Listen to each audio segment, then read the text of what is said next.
Welcome to this piggy ripoff game. Oh, I'm sorry, I mean its own game. So, in this video, or in this game, some weird potato thing creates some virus that infects like your Peppa Pig and George characters from the awesome but super terrible Peppa Pig show. You're some officer trying to look for George the pig. Oh wait, I thought he was in the thumbnail as one of those ugly monsters. Thanks for lying to us, Minitoon. So basically, you try to find the George pig, but basically some random thing knocks you out. This is some of my Chad gameplay.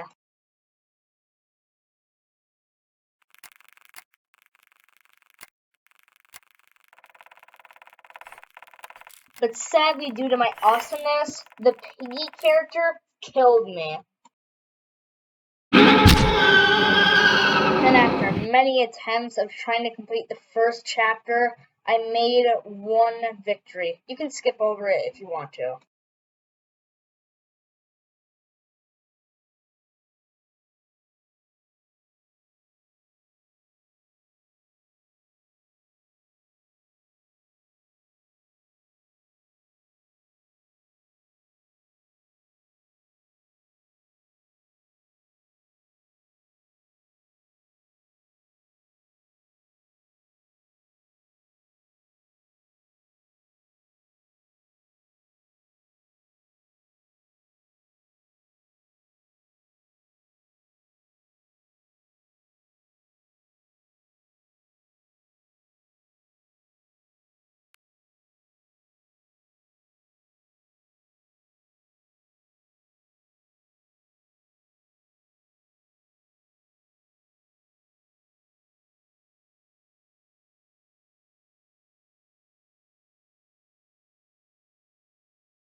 Then basically, after completing that very, very difficult chapter for my stupid brain, we have a cutscene basically where the player basically just says, hey, this was crazy.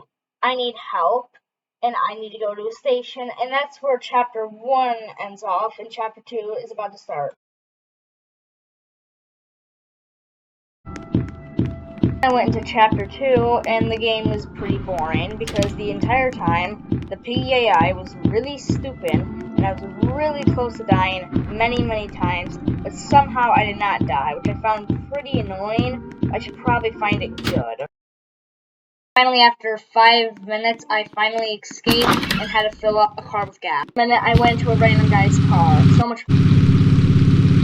I kind of thought the level was a bit difficult, but because the piggy AI was really stupid, the level did look pretty good, and I liked the way a lot of stuff was, but overall the skins and map was pretty bland and boring. Record stuff, but I tried several chapters and died like in the first minute. So basically, to summarize the story, you're basically some guy, a lot of your friends die and get affected.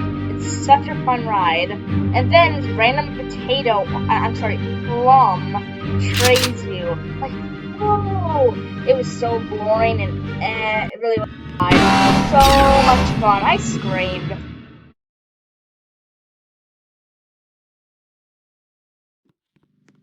Rage quit in the last chapter of book 1, I discovered there was a book 2. So I went into it, loaded the first chapter, and then played it. And on my first take, I looked around the map, liked it, went to a door, found a key, like how the game's built to, looked around, and basically had no idea what to do. Sorry. And then I died. I got so mad that I decided I am not going to do all of book 2. I said I died, and I was like, this is enough. I'm just gonna look at some wiki. Again, like book 1, I just wanted to see the story and see if it was good or bad. And when I looked at it, it took about an hour. I hated it, but it was pretty It could have had improvements, but learning off a YouTube video, a lot of people had way too much better expectations. The game, book 1 and book 2, the skins and maps were not always that good. Some clearly had no effort, some had tons of effort, but the outcome wasn't that good. But there still was some diamonds in the rough in this game. Found a random image on Google that pretty much summarizes the idea of the skins, which, in my opinion, I don't really like. Could have been better, but only like 2 or 3 people made these, so I think of it as fine. Angry man in the world. How could a tiny little game copy off the best running show in the entire universe? This little puny game copied off my most favorite show that will forever run until the death of humanity in all planets. I watched a YouTube video about the piggy fandom, which after looking on it is pretty weird, but I will find it is unique of the support for Minitoon. All jokes aside, the game Minitoon and 2 or 1 other people created is pretty good for its own indie game, and a game they created off Roblox, which is a pretty difficult platform, and I congratulate them for it. Minitoon makes $168,000 off a Roblox game.